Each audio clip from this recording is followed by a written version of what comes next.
You wake just before dawn. Through the cold Anatolian air comes the muted chanting of monks. Matins echo from a nearby chapel tent. Their voices blend into a low, somber hum. Hum, as if the night itself refuses to let go. It is the year 1097. You are an ordinary crusader. A foot soldier named Pierre, from a small village in Normandy. Daltrau, not a knight. No noble blood, no war horse, no squires. 2 years ago, you heard Pope Urban II call for the crusade at Clermont. You took the cross, not for glory, but for absolution.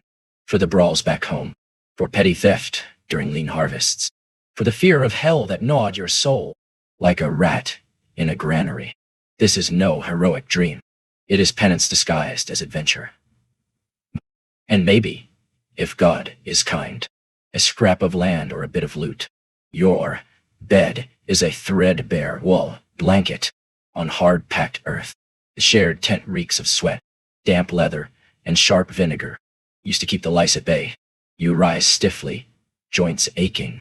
From yesterday's march, you murmur a quick pater noster and step into the gray pre-dawn haze. The camp stirs like a waking beast. Torches flicker in the half-light. Thousands move. Men, women, even a few children. You march under great lords, like Godfrey of Bouillon or Bohemond of Toronto. But your place is far humbler. No chainmail for you. Only a padded gambeson, a plain iron helmet, and a spear worn smooth by years. Cleanliness is its own battle. Back home, you washed when you could. Here, in the dry East, you copy habits from Byzantine guides. At the communal trough, you splash brackish water on your face. You do not drink it. Henri did last week. He died screaming of dysentery. Some nights bathe in captured towns, using Aleppo soap and scented oils. You're lucky to find a rag, dipped in rosewater. Muslims mock the Franks, filthy invaders, fouling the land. You've heard the stories. Anything is better than this stench. Breakfast is thin and joyless. Food is always short. At Nicaea, you nearly starved, living on Byzantine rations. Today you queue with 5 footmen, a hard biscuit, a strip of jerky, maybe an onion, if fortune smiles. Horses are rare now. Many died of exhaustion. Others were eaten when hunger won. Even knights walk beside you. You eat quickly and cross yourself. A preacher shouts over the camp. Fight for the Holy Sepulchre. Your sins will be washed away. Ni wa. The words stir your heart.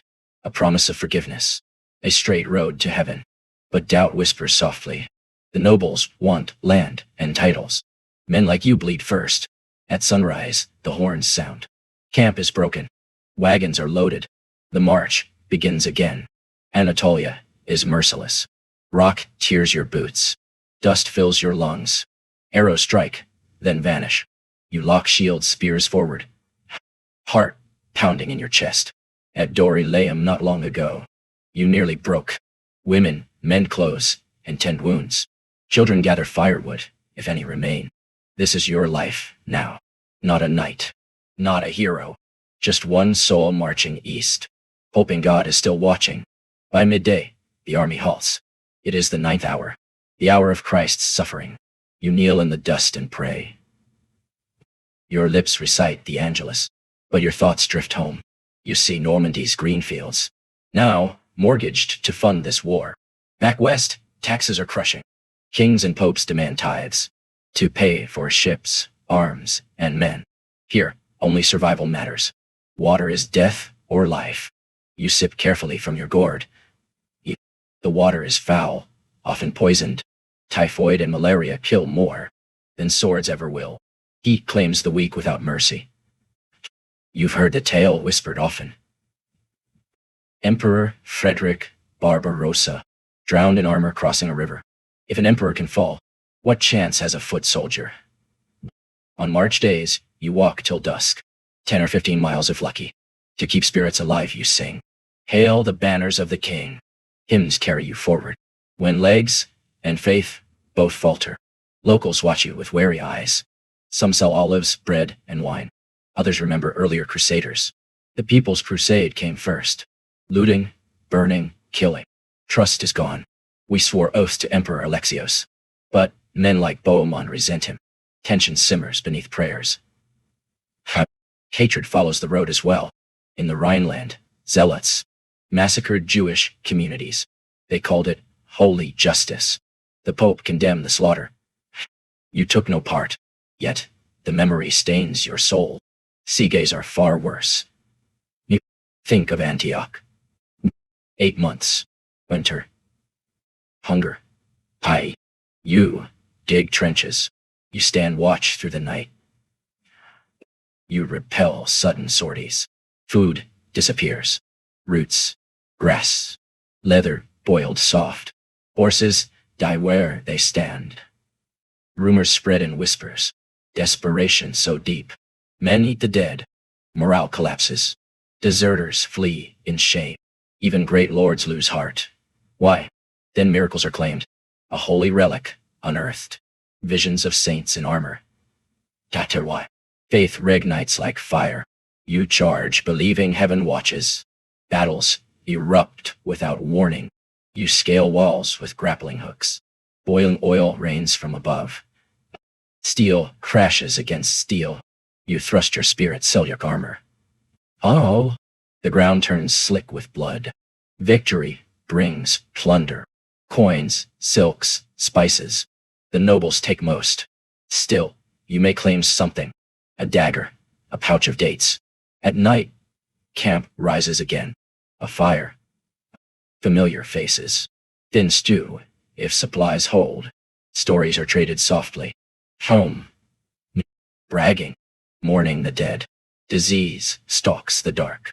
A cough may mean plague. Treatment is crude. Blood and prayer. You learn a few Arabic words. You will marvel at Muslim medicine. Far wiser than your own. Some Franks adapt and stay. They farm, tax gently, rule smartly. Zeal yields to survival. Sleep is restless. Guards watch for raids.